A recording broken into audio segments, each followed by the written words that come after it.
24 साल की उम्र, एक ऐसा नाम जिसने पूरे उत्तर प्रदेश की सरकार को हिलाकर रख दिया। एक ऐसा शख्स जिसने राज्य के मुख्यमंत्री को जान से मारने तक की सुपारी ले ली और अंत में उसे खत्म करने के लिए सरकार को अपनी अलग से स्पेशल टास्क फोर्स बनानी पड़ी। यह कहानी है प्रकाश शुक्ला की, उत्तर प्रदेश के सबसे खौफनाक शूटर की, जिसकी दहशत आज 30 साल बाद भी लोगों की जुबान पर है।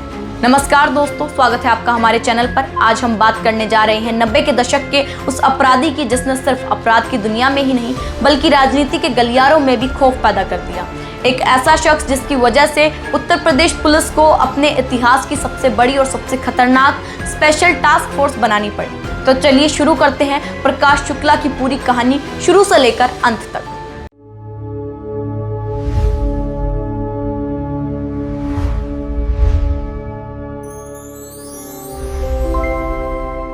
गांव से गैंगस्टर तक का सफर। प्रकाश शुक्ला का जन्म 6 अक्टूबर 1973 को गोरखपुर जिले के मामखोर गांव में हुआ। एक ब्राह्मण परिवार में उसका जन्म हुआ। उसके पिता राम समूह शुक्ला भारतीय वायुसेना से रिटायर्ड होने के बाद सरकारी ठेकेदार बन गए थे। 5 भाई बहनों में से एक सबसे छोटा शुक्ला अपने गांव का जाना माना पहलवान भी था, बिल्कुल अपने पिता और दादा की तरह। लेकिन 1993 में महज 19 साल की उम्र में शुक्ला की जिंदगी ने एक खतरनाक मोड़ ले लिया। एक स्थानीय गैंग रंजिश के चलते उसने एक व्यक्ति की गोली मारकर हत्या कर दी थी। यह उसका पहला आपराधिक मामला दर्ज हुआ। कुछ रिपोर्ट्स के मुताबिक यह हत्या उसने अपनी बहन के साथ होने वाली छेड़छाड़ की वजह से की थी। इस हत्या के बाद शुक्ला बैंकॉक भाग गया। वहां से लौटने के बाद उसे शरण मिली गैंगस्टर हरिशंकर तिवारी के पास, जिन्हें उत्तर प्रदेश का पहला बड़ा माफिया नेता या बाहुबली माना जाता है, यानी वह शख्स जिसने संगठित अपराध और राजनीति के गठजोड़ की शुरुआत की। इसके बाद शुक्ला बिहार के मोकामा से पूर्व सांसद सूरज भान सिंह से जुड़ गया। पुलिस रिकॉर्ड के मुताबिक उसके 2 नाम दर्ज है, प्रकाश शुक्ला और अशोक सिंह। खौफ का दौर शुरू। मार्च 1997 में शुक्ला ने वीरेंद्र शाही की हत्या कर दी, जो एक बड़ा माफिया डॉन और पूर्व विधायक था और उस दौर के सबसे खतरनाक और ताकतवर लोगों में उसे गिना जाता था। यह हत्या लखनऊ में हुई थी और इसके बाद शुक्ला का नाम पूरे राज्य में गूंजने लगा।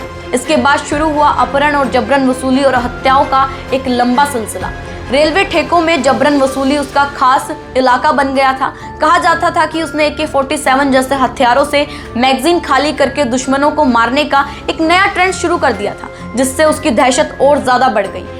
फिर आई वो खबर जिसने पूरे राज्य को हिला दिया। सांसद शाशी महाराज ने दावा किया कि शुक्ला ने तत्कालीन मुख्यमंत्री कल्याण सिंह की हत्या के लिए 8 करोड़ रुपए की सुपारी ली थी। हालांकि इस दावे का सोर्स कभी सामने नहीं आया, लेकिन इतनी बड़ी खबर के बाद प्रशासन में दहशत मच गई, हड़कंप मच गया।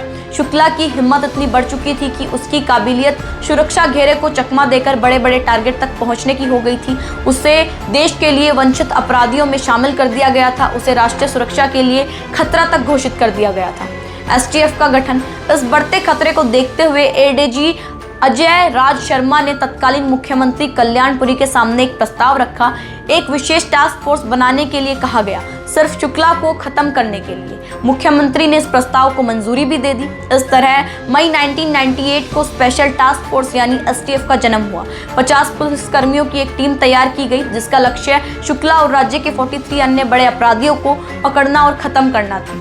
ADG शर्मा ने अपनी टीम के बेहतरीन अफसरों को चुना, जिसमें CO राजेश पांडे और SSP अरुण कुमार शामिल थे, जिन्हें खास तौर पर शुक्ला को ट्रैक करने और खत्म करने का जिम्मा सौंपा गया था। आखिरी दिन 8 और 15 सितंबर 1998 को crime show India's most wanted में शुक्ला पर एपिसोड प्रसारित किए गए। शो के होस्ट ने खुद दावा किया कि शुक्ला की तरफ से उन्हें धमकी भरे कॉल आए हैं। 10 सितंबर 1998 को एक अननोन कॉलर ने बताया कि शुक्ला और उसके साथी दिल्ली एम्स के पास देखे गए हैं। 21 सितंबर को एक अननोन कॉल आया जिसने बताया कि शुक्ला को गाजियाबाद में एक गाड़ी में देखा गया। ये सभी सुराग दिल्ली और उत्तर प्रदेश पुलिस को भेज दिए गए। आखिरकार 22 सितंबर 1998 को गाजियाबाद के एक अपार्टमेंट कॉम्प्लेक्स के बाहर STF ने शुक्ला को घेर लिया। एक खूनी मुठभेड़ हुई जिसमें उसे मारकर ढेर कर दिया गया। के वक्त वह छुपा हुआ था दिल्ली के वसंत कुंज इलाके में। वो सिर्फ 24 साल का था। राजनीति कनेक्शन का खुलासा।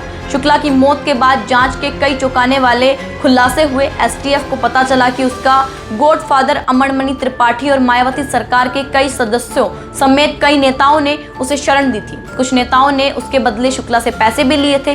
दिलचस्प बात यह रही कि अमरमणि त्रिपाठी खुद बाद में मधुमिता शुक्ला हत्याकांड के दोषी करार दिए गए और आज अपनी पत्नी के साथ आजीवन कारावास की सजा काट रहे हैं। 5 नवंबर 1998 को एसटीएफ के एक खास सदस्य प्रीतम सिंह की शुक्ला के गैंग के बचे हुए साथियों ने गोली मारकर हत्या कर दी, जो साबित करता है कि शुक्ला की मौत के बाद भी उसका खौफ पूरी तरीके से खत्म नहीं हुआ है। प्रकाश शुक्ला की कहानी ने भारतीय पॉप कल्चर पर गहरी छाप छोड़ दी। 2005 में आई शहर, जो एसटीएफ के उस ऑपरेशन पर आधारित है जिसने शुक्ला को मारा। इसमें सुशांत सिंह ने उसे किरदार निभाया। 2010 में एक गेम सीरीज गुनाहों का देवता प्रसारित हुई, जिसमें एक किरदार उससे प्रेरित था। और हाल ही में ZEE5 की चर्चित सीरीज रंगबाज का पहला सीजन भी शुक्ला के किरदार पर ही आधारित है। आज 30 साल बाद भी प्रकाश शुक्ला की कहानी सिर्फ एक अपराधी की कहानी नहीं है, यह उस खतरनाक दौर की गवाह है जब अपराध और राजनीति के बीच एक लकीर मिटती जा रही थी। एसटीएफ का गठन, जो सिर्फ एक शख्स को खत्म करने के लिए हुआ, आज उत्तर प्रदेश की सबसे ताकतवर और सबसे बड़ी एजेंसियों में से एक बन चुका है। अगर आपको यह कहानी पसंद आई, दिलचस्प लगी तो वीडियो को लाइक करें, शेयर करें और ऐसे ही क्राइम अपडेट के लिए हमारे साथ जुड़े रहें और देखते रहें नवचेतना टाइम्स। धन्यवाद।